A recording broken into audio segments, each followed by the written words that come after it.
जगत में प्रत्येक व्यक्ति को किसी न किसी प्रकार की निर्बलता अवश्य होती है। जैसे कोई बहुत तेजी से दौड़ नहीं पाता तो कोई अधिक भार नहीं उठा पाता, कोई असाध्य रोग से पीड़ित रहता है तो कोई पढ़े हुए पाठों को स्मरण में नहीं रख पाता। ऐसे अनेकों उदाहरण और भी हैं। क्या आप किसी ऐसे व्यक्ति को जानते हैं जिसे सब कुछ प्राप्त हो और हम जीवन की उस एक निर्बलता को जीवन का केंद्र मानकर जीते हैं? इस कारणवश हृदय में दुख और असंतोष रहता है सदा। निर्बलता मनुष्य को जन्म से अथवा संजोग से प्राप्त होती है, किंतु उस निर्बलता को मनुष्य का मन अपनी मर्यादा बना लेता है। किंतु कुछ व्यक्ति ऐसे भी होते हैं जो अपने पुरुषार्थ और श्रम से उस निर्बलता को पराजित कर देते हैं। क्या भेद है उनमें और अन्य लोगों में? क्या आपने कभी विचार किया है? सरल सा उत्तर है इसका। जो व्यक्ति निर्बलता से पराजित नहीं होता, जो पुरुषार्थ करने का साहस रखता है हृदय में, वो निर्बलता को पार कर जाता है। अर्थात निर्बलता अवश्य ईश्वर देता है, किंतु मर्यादा मनुष्य का मन ही निर्मित करता है। स्वयं विचार कीजिए। भविष्य का दूसरा नाम है संघर्ष।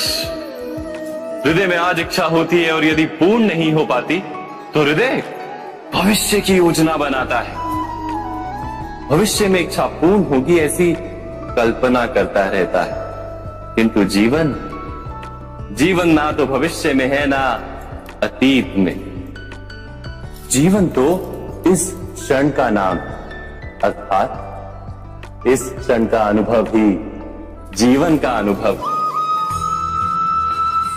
पर हम ये जानते हुए भी इतना सा सत्य समझ नहीं पाते। या तो हम बीते हुए समय के स्मरणों को घेर कर बैठे रहते, या फिर आने वाले समय के लिए हम योजनाएं बनाते रहते हैं और जीवन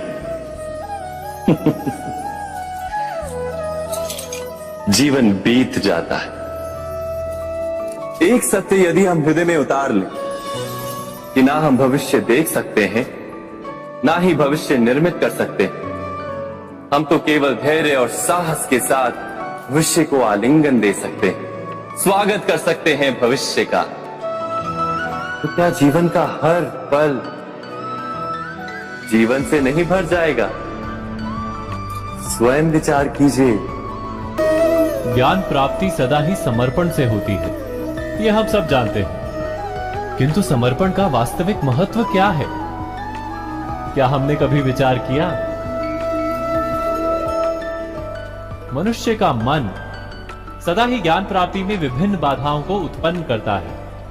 कभी किसी अन्य विद्यार्थी से ईर्ष्या हो जाती है, कभी पढ़ाए हुए पाठों पर संदेह जन्मता है और कभी गुरु द्वारा दिया गया दंड मन को अहंकार से भर देता है। नहीं, क्या ऐसा नहीं होता?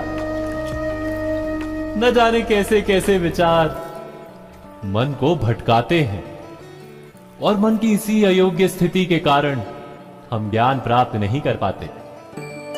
मन की योग्य स्थिति केवल समर्पण से निर्मित होती है।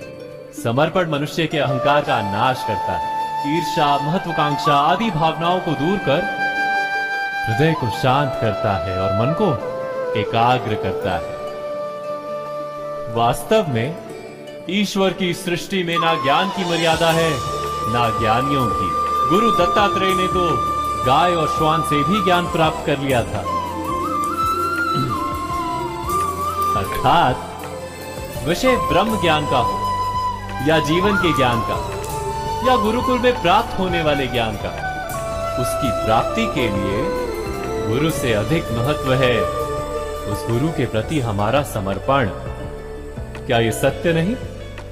प्रत्येक मनुष्य के जीवन में ऐसा क्षण अवश्य आता है जब सारे स्वप्न, सारी आशाएं, सारे दृश्य ध्वस्त हो जाते हैं। जीवन के सारे आयोजन ही बिखर जाते हैं। एक और धर्म होता है और दूसरी ओर सुख। किसी को धर्म संकट होते हैं जब धर्म का वहन ही संकट हो और धर्म का त्याग ही दुख हो। विचार कीजिए, कभी किसी स्वजन के विरुद्ध सत्य बोलने का अवसर प्राप्त हो जाता है, कभी ठीक दरिद्रता के समय सरलता से चोरी करने का मार्ग प्राप्त हो जाता है, कभी किसी शक्तिशाली राजनेता या राजा के कर्मचारी का अधर्म प्रकट हो जाता है।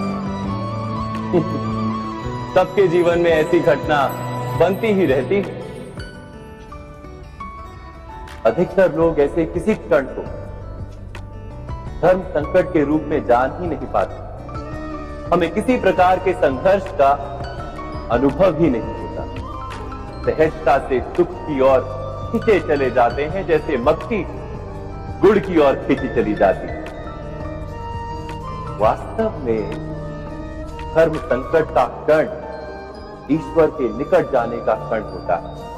यदि हम संघर्षों से भयभीत ना, सुख की ओर आकर्षित ना, अपने धर्म पर दृढ़ रहे, तो ईश्वर का साक्षात्कार दूर नहीं। पवन से युद्ध करने वाला पत्ता यदि पेड़ से गिरता है तो भी आकाश की ओर उठता है। पवन से झुकने वाली घास वही भूमि पर रह जाती है। अर्थात धर्म संकट से यदि हम संकट को ही टाल दें,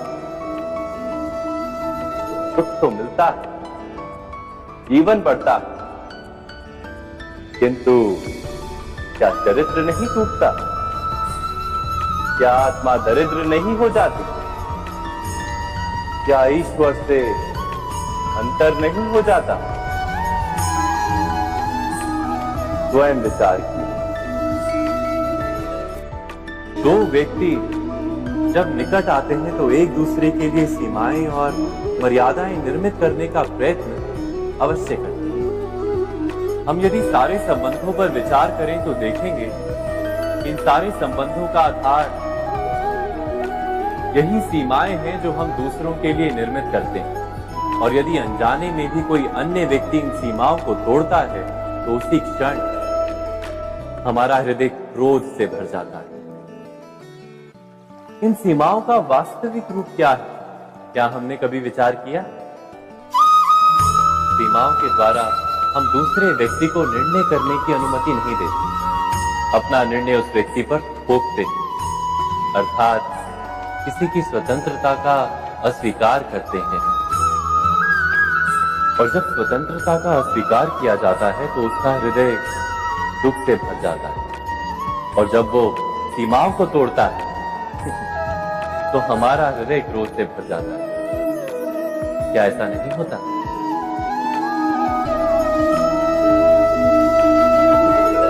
पर यदि एक दूसरे की स्वतंत्रता का सम्मान किया जाए तो किसी मर्यादाओं या सीमाओं की आवश्यकता ही नहीं होती। अर्थात जिस प्रकार स्वीकार किसी संबंध का देह है, क्या वैसे ही स्वतंत्रता किसी संबंध की आत्मा नहीं? स्वयं विचार कीजिए। सबके जीवन में ऐसा प्रसंग अवश्य आता है कि सत्य कहने का निश्चय होता है हृदय में, किंतु मुख से सत्य निकल नहीं पाता। कोई भय मन को घेर लेता है। किसी घटना अथवा प्रसंग के बारे में बात करना या फिर स्वयं से कोई भूल हो जाए उसके बारे में कुछ बोलना, क्या ये सत्य है? नहीं, ये तो केवल तथ्य है। अर्थात जैसा हुआ था वैसा केवल बोल देना सामान्य सी बात है। किंतु कभी कभी उस तथ्य को बोलते हुए भी भय लगता है। कदाचित किसी दूसरे की भावनाओं का विचार आता है मन, दूसरे को दुख होगा ये भय भी शब्दों को रोकता है। तो ये सत्य क्या है? क्या हमने कभी विचार किया है? जब भय रहते हुए भी कोई तथ्य बोलता है तो वो सत्य कहलाता है। वास्तव में सत्य कुछ और नहीं, केवल निर्भयता का दूसरा नाम है। और निर्भय होने का कोई समय नहीं होता, क्योंकि निर्भयता आत्मा का स्वभाव है। अर्थात क्या प्रत्येक क्षण सत्य बोलने का क्षण नहीं होता?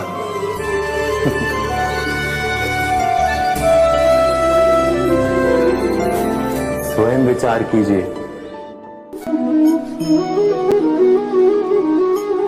श्रेष्ठता का क्या अर्थ है? श्रेष्ठता का अर्थ है दूसरों से अधिक ज्ञान प्राप्त करना। अर्थात मूल्य इस बात का नहीं कि स्वयं कितना ज्ञान प्राप्त किया, मूल्य इस बात का है कि प्राप्त किया हुआ ज्ञान अन्य लोगों से कितना अधिक है। अर्थात श्रेष्ठता की इच्छा ज्ञान प्राप्ति को भी एक स्पर्धा बना देती है, और स्पर्धा में विजय अंतिम कब होती है? कुछ समय के लिए तो श्रेष्ठ बना जा सकता है, किंतु सदा के लिए कोई श्रेष्ठ नहीं रह पाता। फिर वही असंतोष, पीड़ा और संघर्ष जन्म लेता है। किंतु श्रेष्ठ बनने के बदले यदि उत्तम बनने का प्रयत्न करें तो क्या होगा? उत्तम का अर्थ है कि जितना प्राप्त करने योग्य है वो सब प्राप्त करना, किसी से अधिक पाने की इच्छा से नहीं, मात्र आत्मा की तृप्ति हेतु कुछ प्राप्त करना। उत्तम के मार्ग पर किसी अन्य से स्पर्धा नहीं होती, स्वयं अपने आप से स्पर्धा होती है। अर्थात उत्तम बनने का प्रयत्न करने वाले को देर अबेर सारा ज्ञान प्राप्त हो जाता है, बिना प्रयत्न के ही वो श्रेष्ठ बन जाता है। किंतु जो श्रेष्ठ बनने का प्रयत्न करता है वो श्रेष्ठ बने या ना बने, उत्तम कभी नहीं बन पाता।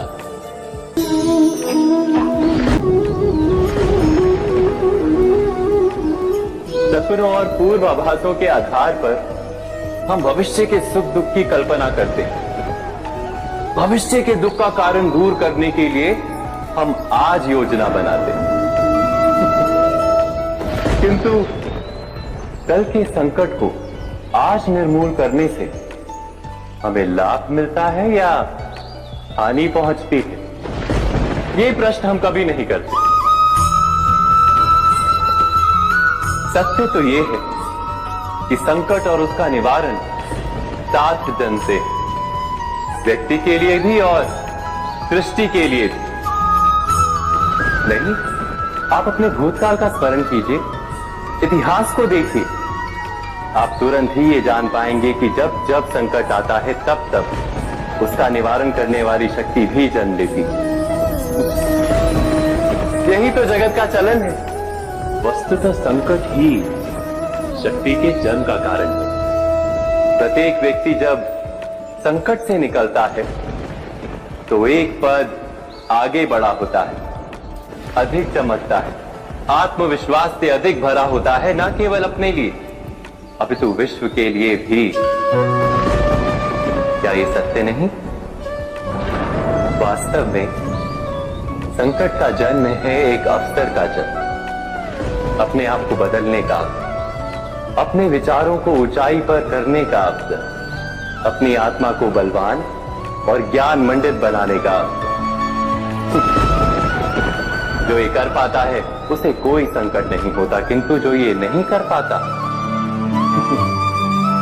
वो तो स्वयं एक संकट है विश्व के लिए। विचार कीजिए।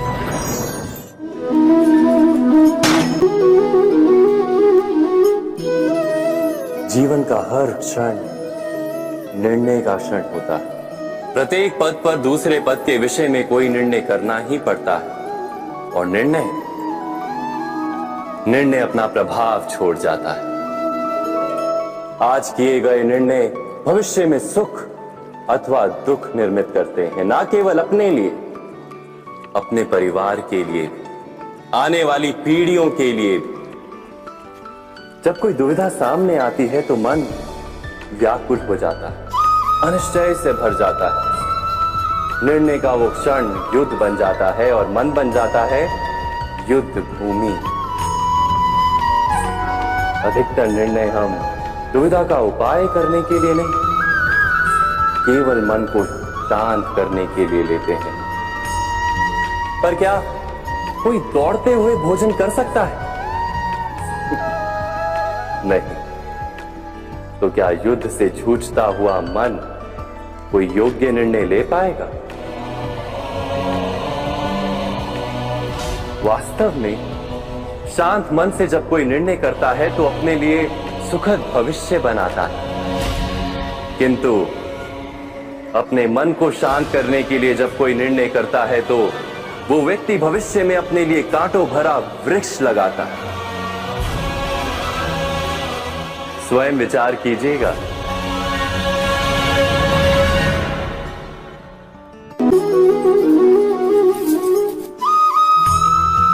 जीवन में आने वाले संघर्षों के लिए जब मनुष्य स्वयं को योग्य नहीं मानता, जब उसे अपने ही बल पर विश्वास नहीं रहता, तब वो सद्गुणों को त्याग कर दुर्गुणों को अपनाता है।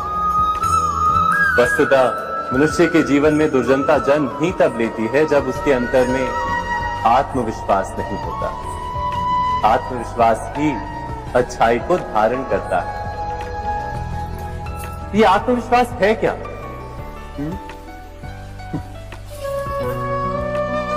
जब मनुष्य ये मानता है कि जीवन का संघर्ष उसे दुर्बल बनाता है, तो उसे अपने ऊपर विश्वास नहीं रहता। वो संघर्ष के पार जाने के बदले संघर्ष से छूटने के उपाय ढूंढने लगता है। किंतु जब वो ये समझता है कि ये संघर्ष उसे अधिक शक्तिशाली बनाते हैं, ठीक जैसे व्यायाम करने से देह की शक्ति बढ़ती है, तो प्रत्येक संघर्ष के साथ उसका उत्साह बढ़ता है। अर्थात आत्मविश्वास और कुछ भी नहीं, मन की स्थिति, जीवन को देखने का दृष्टिकोण मात्र है। और जीवन का दृष्टिकोण तो मनुष्य के अपने वश में होता है। स्वयं विचार कीजिए।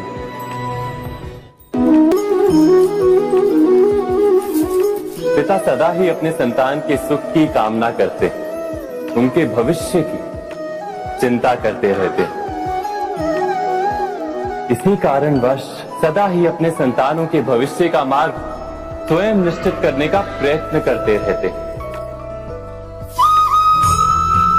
जिस मार्ग पर पिता स्वयं चला है, जिस मार्ग के कंकर पत्थर को स्वयं देखा है, मार्ग की छाया, मार्ग की धूप को स्वयं जाना है, उसी मार्ग पर उसका पुत्र भी चले, यही इच्छा रहती है हर पिता की।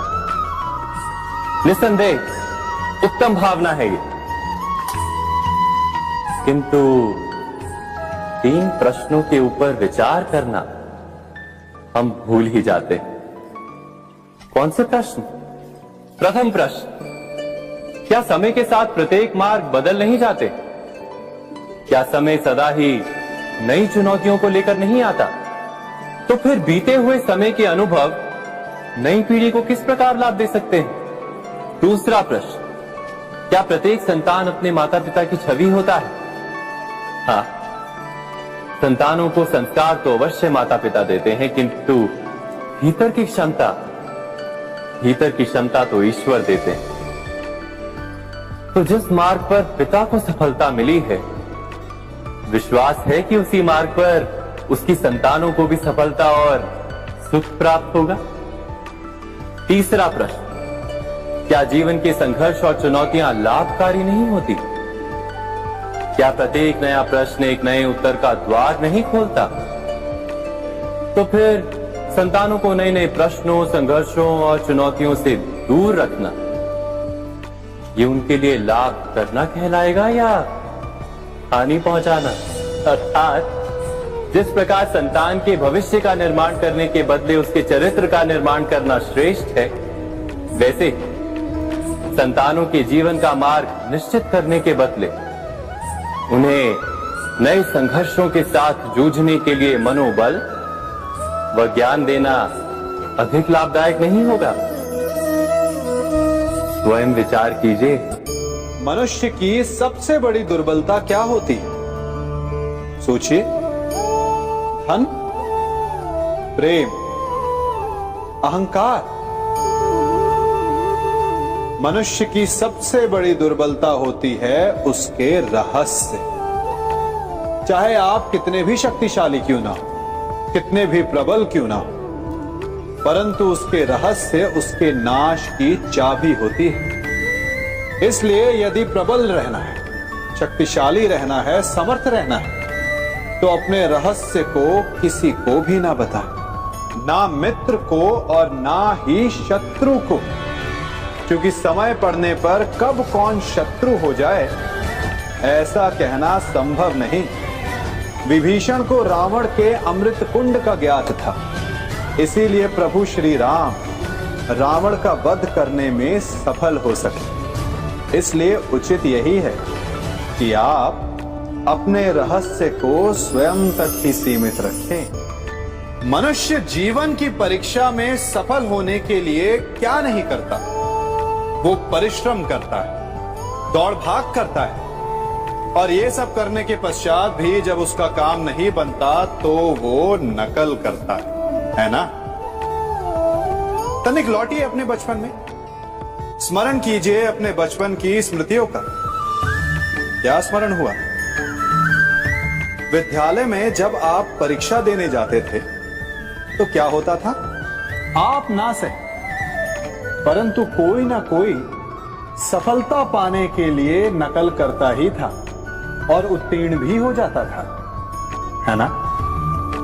परंतु जीवन की परीक्षा ऐसी नहीं होती। नकल करने वाला सफल नहीं होता। कारण विद्यालय में सबके प्रश्न पत्र एक होते थे, परंतु जीवन के प्रश्न पत्र और उनकी कठिनाई सबके लिए भिन्न होती, तो निश्चित रूप से उनके उत्तर भी भिन्न होंगे ना। इसलिए यदि आपको जीवन में सफलता पानी है तो नकल ना कीजिए, स्वयं के प्रश्नों का उत्तर स्वयं ढूंढिए और सफलता आपकी ही होगी।